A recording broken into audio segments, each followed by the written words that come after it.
The midnight pre-patch is here, so I wanted to run through 10 tips to make sure you can get the most out of it. The first tip I want to give is around add-ons. Most of your UIs are probably broken and you've been deleting and removing add-ons that no longer work, but you might not need to remove all of them. The stuff that's been heavily impacted by Blizzard's changes, you're going to have to wait for an update for or replace, but stuff that was a little bit more basic, for example, an add-on I was using called KG panels, all this does is add visual stuff to the UI, but the update broke it. But the add-on itself can actually still function. Nothing has actually changed with what Blizzard changed with add-ons. So all I had to do was go to my World of Warcraft interface folder, I had to find the add-on, go inside, and you're looking for the file that's .toc. You want to open that with Notepad or anything along those lines, and you want to add at the top where it says interface, next to the current number that's there, put a comma, do a space, and put 120000.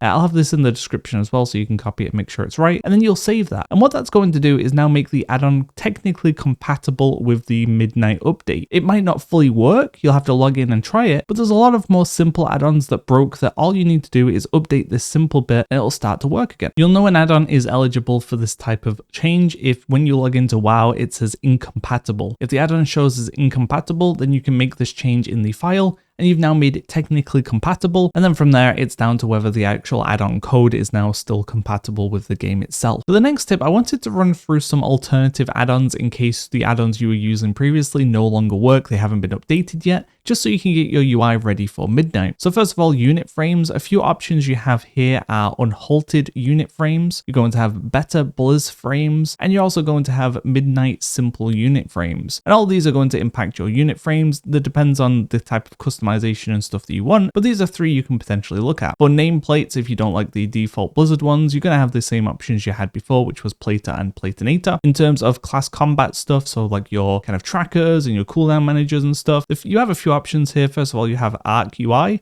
It's not too bad, it has quite a lot of customization. And then finally, you're going to have cooldown manager control. If you want simple resource bars to kind of mimic a weak aura pack in the past, then you could look to Sensei class resource bar. And this allows you to have HP, mana, combo points, holy power, or whatever. You can have these bars, you can customize them a little, like the colors, the size, the layout, and you can put those underneath your cooldown trackers and stuff to give yourself kind of a look that a weak aura pack would have in the past. In terms of details, you can still use that if you do not like the default Blizzard kind of damage meter. You can install details again and that will reskin your damage meter to look a little bit better, but you will have lost a lot of the functionality there. For PvE content stuff, your Bigwigs and DBM mods will still work. Once again, the functionality of these has been vastly reduced, but you can use them to kind of customize the Blizzard alerts and stuff like that. You also have Northern Sky raid tools if there's things like you want to do raid setups or you want to have specific reminders, things like this. It does have a little bit more functionality for raid groups and raid leading, so take a look at that. If you missed the weak aura that would allow you to know when you're being targeted by a spell or your party members are being targeted, then you can get targeted spells which will have similar functionality. If you're a PvPer, unfortunately you don't really have many new options and a lot of the things that you used to are gone. You can still use Gladius and sArena, but the functionality of those add-ons is greatly reduced. For raid frames, if you were using things like Grid or Voodoo or whatever, those still work and should look the same as they did before, but unfortunately a lot of the functionality that you had, like tracking certain buffs and debuffs, has been removed, and swapping to another add-on won't restore that. So I wouldn't recommend swapping raid frame add-ons unless you want a different look, but in terms of functionality, they're all going to be about the same now, unfortunately. And then finally, I wanted to touch on some UI overhauls. So first of all, you have ElvUI, which is one of the more loved overhauls. Unfortunately, currently it does not work, so if you're using Elv in the past, I'd recommend disabling all of that and using base for now, but they do say they are going to bring it back for midnight, so you just need to be a little bit more patient. Once again, it's not going to be as good as it was, but you should still have something that resembles what you did before. Next up is NefUI, and this is going to look pretty good, doesn't take very long to set up, quite easy to customize, and does have a good chunk of customization options, so not a bad option if you like how this looks. The next one is going to be Tweaks UI, and this is going to have a little bit more customization and a little bit more setup. I don't think it looks as good as the previous, but if you do like this style, then this could be one to consider too. Finally is Quasi UI, and this has two options. You can either pay for the kind of like pre-setup version, or you can do it yourself, and he has a video that I'll put in the description down below, where you can go through and kind of do a follow along to set up the UI to how he has it as well. So if you like that style of UI, you can follow along and set it up too. If you still plan to level any characters, then I would wait until next reset, because you'll have the Winds of Mysterious Fortune, expansion, which looks like it's been reworked as well. It's now looking to give a flat 50% reputation boost across the board, multiple expansions. So if you are looking to get some reputations done before the end of the expansion too, could be a good time to do that. But you will have the Winds of Mysterious Fortune and Turbulent Timeways at the same time, allowing you to level up characters pretty quick through those methods. And if you're looking to gear up your new characters or your new main or whatever in time for midnight, then the pre-patch event starts next week, and that will allow you to get your hands on a full set of champion gear, which should get you pretty easily and comfortably through the leveling experience in midnight. There will be weekly quests, but there will also be farmable options as well by killing the rares constantly, and you will be able to farm out your gear just by flying around and killing rares for a few hours. The next few tips are regarding the new Transmog system, and the first thing I want to say is if you haven't actually saved a new set yet, you haven't paid the gold price, I'd recommend waiting, because Blizzard has said they will be giving out a free Transmog kind of voucher or whatever, allowing you to do your first Transmog for completely free. And this is good if you only Transmog like one set on alts or whatever. It's going to save you quite a bit of gold by waiting a little. In terms of the new Transmog system itself, you apply your Transmogs to the different outfits, and you can actually drag the icon from the outfit onto your bars and click them whenever you want, allowing you to freely swap your Transmogs on the fly for free as well, as long as you've saved a set to that outfit. You can also make the outfits automatically swap depending on the type of content you're doing or the spec you're currently in. So if you want to swap to a healing spec from a DPS spec, you'll have a new set that you can automatically apply, or if you go from world content to instance content, you can make your set change too. So it's pretty cool if you're someone who likes to have different sets for different situations or just keep creating new and interesting sets.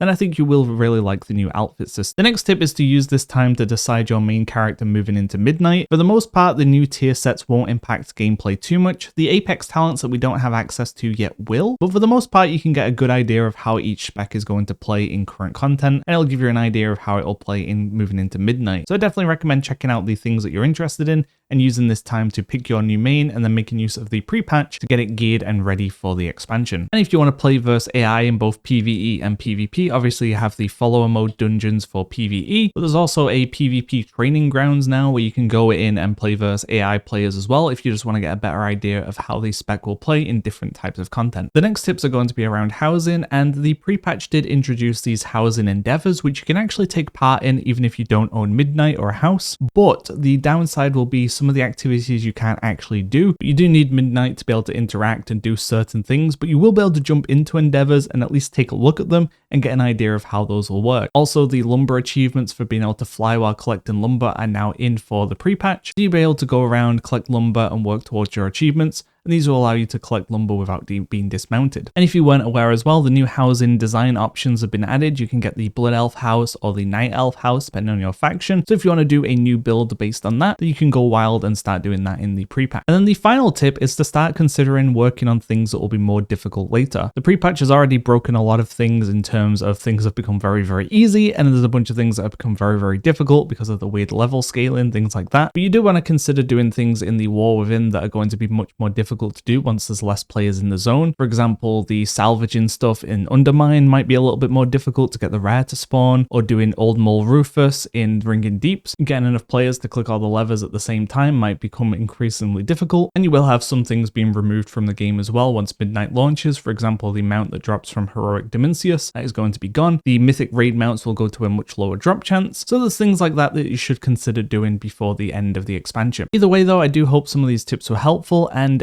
Midnight is just around the corner, so you've got that to be excited about. Outside of that, look out for more videos coming soon. Thanks for watching, guys. Yeah.